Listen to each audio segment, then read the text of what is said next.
প্রাথমিক শিক্ষকদের বেতন গ্রেড এক ধাপ বাড়ানোর উদ্যোগ নিয়েছে প্রাথমিক ও গণশিক্ষা মন্ত্রণালয়।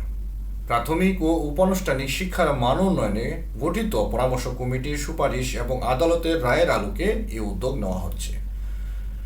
এই উদ্যোগ বাস্তবায়িত হলে প্রাথমিকের সহকারী শিক্ষকরা শুরুতে 12তম ও প্রধান শিক্ষকরা 10ম গ্রেড পাবেন। এর ফলে প্রাথমিক শিক্ষকদের দীর্ঘদিনের দাবি পূরণ হবে। প্রাথমিক ও উপানুষ্ঠানিক শিক্ষার মান উন্নয়নে গঠিত পরামর্শ কমিটির নেতৃত্ব দিচ্ছেন ব্র্যাক বিশ্ববিদ্যালয়ের ইমেরিটাস অধ্যাপক মঞ্জুর আহমদ। এই কমিটি প্রাথমিক শিক্ষকদের বেতন গ্রেড বাড়ানো সহ কয়েকটি সুপারিশ করেছে। গত ফেব্রুয়ারি মাসে সরকারের কাছে প্রতিবেদন জমা দেয়।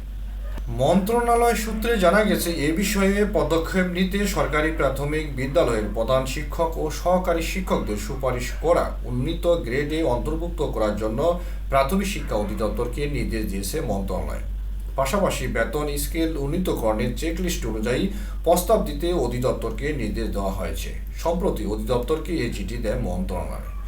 ওই কমিটি সহকারী শিক্ষক পদ বিলুপ্ত করে শুরুর পদ শিক্ষক করার সুপারিশ করে।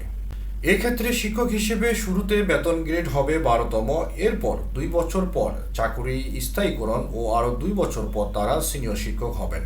তখন তাদের বেতন গ্রেড হবে 11তম। এছাড়া পরামর্শ কমিটি প্রধান শিক্ষকদের বেতন গ্রেড 10ম করার সুপারিশ করে।